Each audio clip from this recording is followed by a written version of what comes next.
又骗我，原是真的有用。放下南天路，尸骨若乱，心蹉跎无归处。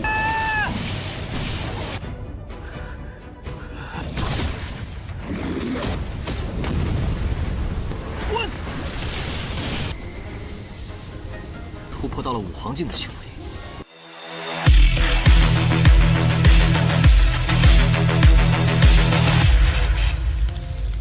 Halo semua, selamat datang di Ruang Sinema. Bagaimana kabar kalian semua? Semoga selalu sehat dan baik-baik saja.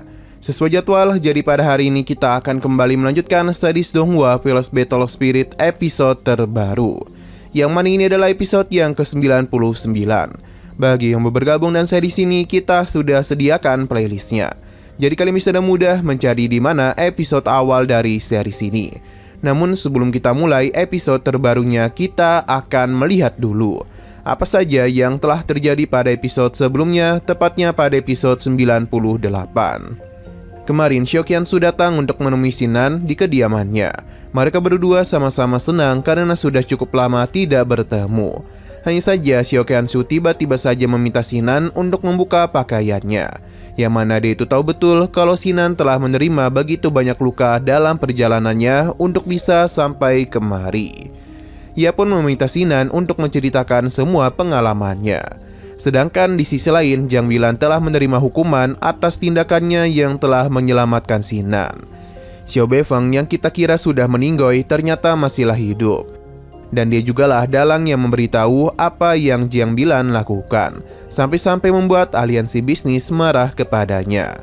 Ketika Xiao Beifeng hendak melukai Jiang Bilan, saat jugalah Master Suci datang untuk bisa melindunginya.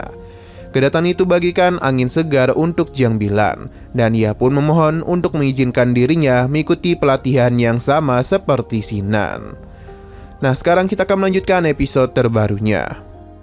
Kita diperlihatkan dengan seorang tetua yang tengah bersama dengan Yang Tatian. Tetua ini menganggap kedatangan Xiaoqiansu ke Papillon Changfengnya bagaikan ancaman untuknya, karena peraturan juga telah berubah yang membuat ia tidak bisa seseluasa sebelumnya. Tetua ini adalah ayah dari Yang Tatian dan juga putra dari Kaisar Suci.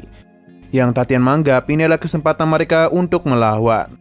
Namun bagi ayahnya, untuk sementara waktu mereka tidaklah bisa berbuat apapun, karena pergerakan mereka sudah dibatasi. Ia yakin semua ini juga adalah ulah dari sang kaisar untuk bisa melindungi Sinan. Berhubung kekuatannya itu tidaklah begitu besar, maka seharusnya beberapa murid pasti akan dapat dengan mudah mengatasinya. Mereka akan mencari waktu yang tepat untuk melakukan pergerakan, di mana itu adalah hari ulang tahun dari Kaisar Suci. Semua orang di Tanah Suci Xinglong pasti akan berkumpul. Dengan begini, Yang Tatian dapat membawa 2 orang lagi ke penjara iblis untuk bisa menghabisi nyawa Sinan.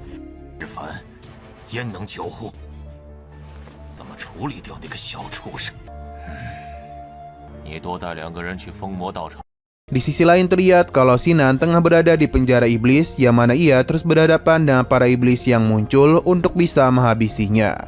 Namun dengan kekuatan yang saat ini Sinan miliki, mereka bukanlah ancaman yang besar.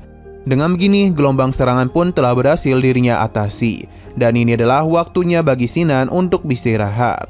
Selain itu, di sini Sinan juga menyerap sebuah batu merah yang seketika saja membuat kekuatan roh dewa perangnya meningkat.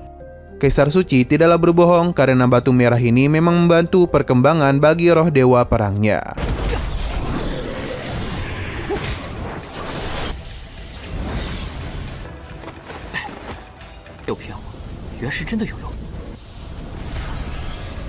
Di tengah semua itu, Sinan bisa merasakan sesuatu, yang mana pancaran kekuatan tersebut telah menarik perhatiannya. Jadi Sinan pun memutuskan untuk pergi ke sana demi bisa melihat apa yang dimiliki oleh Tanah Iblis.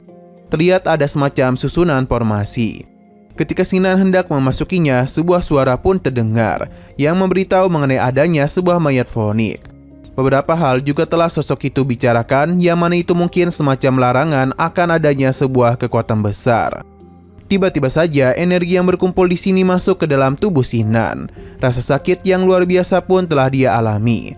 Entah apa yang terjadi itu, dan kita pun dibawa masuk ke dalam diri Sinan, yang mana terdapat 2 kekuatan yang tengah beradu.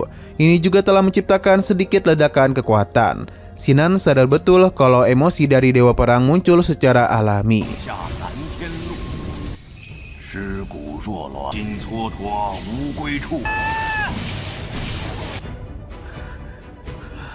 Ia penasaran apakah Kaisar Suci menggunakan semacam kekuatan untuk bisa menahan hal yang ada di depannya. Masalah tidak berhenti sampai di situ saja, karena dari bawah altar muncullah sosok monster iblis yang berukuran cukup besar. Ketika makhluk itu hendak menyerangnya, untung saja roh Dewa Perang dengan sigap melindungi tuannya. Tapi lagi dan lagi masalah kembali datang.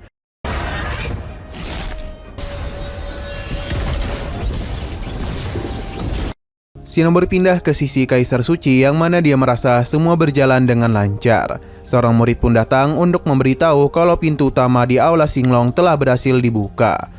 Mungkin pada sore hari nantinya mereka akan merayakan ulang tahun dari Kaisar Suci.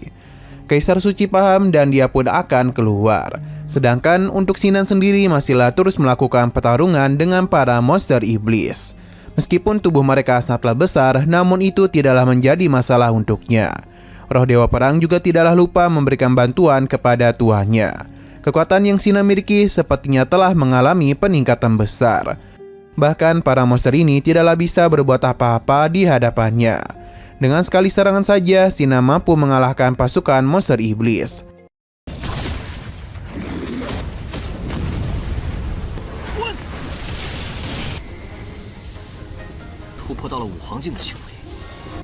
Selanjutnya, Sinan pun akan memulai melakukan sesuatu yang membuat gadis di dalam diri Sinan tertarik akan keputusannya. Karena Sinan itu tidaklah terbawa oleh arus kultivasinya sendiri. Atau dengan kata lain, Sinan bisa mengendalikan dirinya dengan baik. Sinan juga tahu akan hal itu, jadi dia akan meminta para seniornya untuk membawa dia kembali ke alam Wuzong. Dengan perkembangan level Sinan saat ini, dia pun ingin melihat bagaimana Xiao Qianzu mengomelinya. Baru saja senang, Sinan langsung saja dibuat terkejut dengan sebuah serangan yang langsung menghampiri dirinya. Ini semua tentu adalah ulah dari Yang Tatian. Baginya, kemanapun Sinan pergi, ia tidak akan pernah lepas dari iblis bermata 6 miliknya. Untung saja Sinan masihlah bisa selamat dan akan memberikan serangan balasan kepada Yang Tatian. Akan tetapi ia tidaklah datang sendirian, karena ada dua rekannya yang juga mulai melancarkan serangan kepada Sinan. Salah satunya adalah Xiao Beifang, tapi semua itu tidaklah masalah untuk Sinan. Ia dengan mudah mengatasi serangan mereka. Namun ketika hendak menghabisi Xiao Beifang, lagi dan lagi hambatan kembali datang untuk menahannya. Alhasil Sinan pun akan bertarung dengan murid ini. Tanpa sedikit pun kesulitan, ia bisa menghancurkan senjatanya dengan begitu mudah. Di saat Xiao Beifang yang melancarkan serangan diam-diam, Sinan sudahlah menunggunya dan berhasil melancarkan serangan balik kepadanya.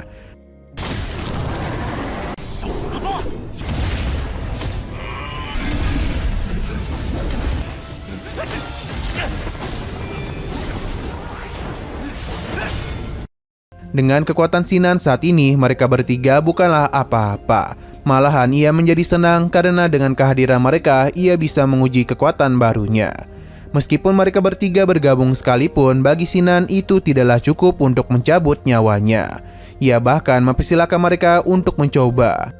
Nah, sayang sekali lagi seru-serunya, episodenya pun harus bersambung dulu. Oke, sekian dulu pada video kali ini. Untuk video selanjutnya akan segera hadir. Jadi bagi kalian yang ingin mengikuti series ini, langsung saja klik subscribe dan aktifkan loncengnya. Terima kasih yang sudah menonton video sampai habis. Jika kalian suka pada video ini, klik like dan share ke teman-teman kalian tentang channel ini. Dan ditunggu aja kelanjutannya. Oke, sampai jumpa di video selanjutnya.